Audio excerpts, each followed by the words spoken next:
So there's three options here. Either you're busy, haven't been on the internet, or blind, because the most recent in gaming news is EA canceling what was supposed to be an open world Star Wars game. Now, if I'm correct, this isn't the only one they've canceled before. They also canceled a single player Star Wars game that was supposed to be like Uncharted. So in this video, I'll basically just be stating my opinion on this topic, and I personally don't understand why EA is under the delusion that live service games will dominate the market. It's just not going to happen, and it will never happen, especially with last year's track record of amazing single-player games such as God of War, Spider-Man, and Red Dead Redemption 2, which is personally my game of the year for 2018. Now, I've watched many videos on this topic, and some opinions are that the better solution would not be completely stripping the rights from EA, but opening them to other companies, which I can agree with. Because I personally think DICE are the best developers for Battlefront, especially with Battlefield.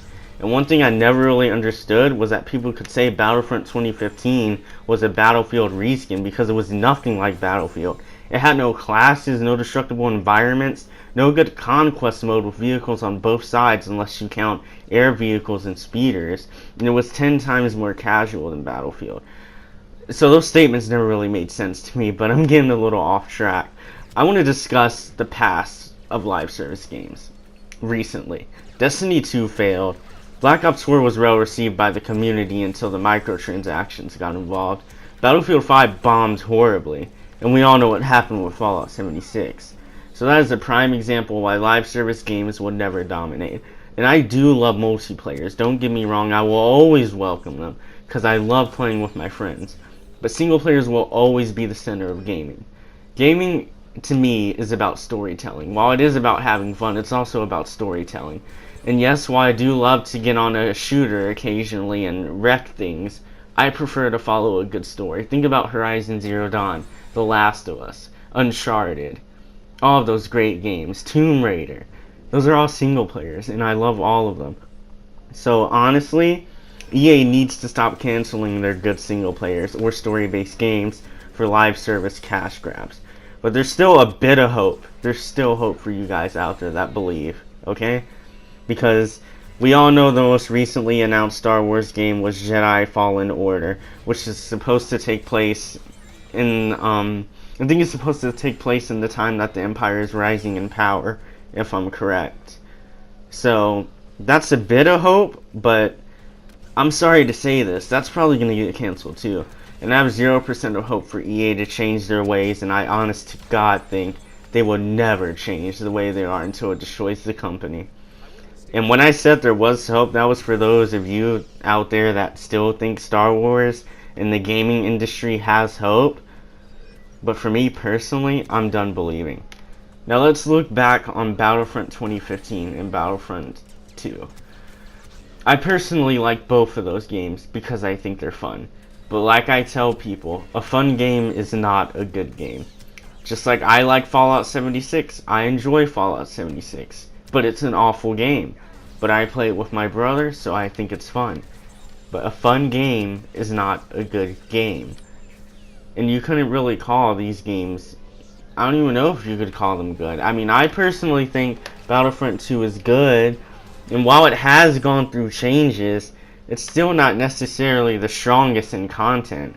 I mean, the best thing they've added was Geonosis and General Grievous, which was buggy at launch, but even so, each class still only has 4 weapons if I'm right, and the game's still kinda small.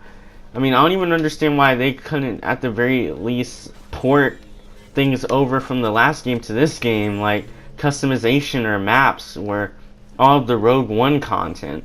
It just seems like they're taking too long to add to this game, and honestly, in my opinion, this game's really grindy.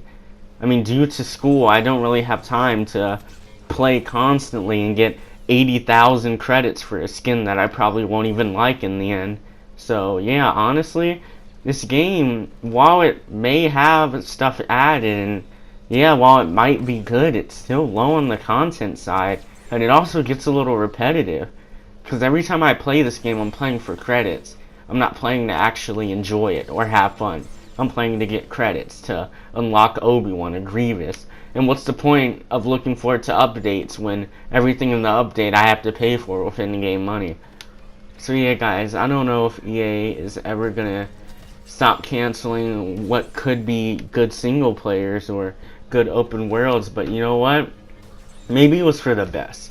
Maybe if they did do an open world or a single player, it would have ended up like Shadow of War and drowning in microtransactions, therefore ruining its appearance and yet another failure. And then we hate another Star Wars game, and we're all sad and depressed, and in circles we go and we go. So honestly, I don't think EA is ever going to change. EA's Battlefront games were never meant to be good. They were never going to be good. Star Wars in EA's hands was always meant to be a cash cow, was always meant to be live service cash grabs. EA can care less about Star Wars, they care less about the community. In their eyes, these Star Wars games were always money. They were just money. That's probably all they'll ever be. They're always going to be live service cash grabs, guys. So yeah, that's just my tiny little opinion on this news and this topic.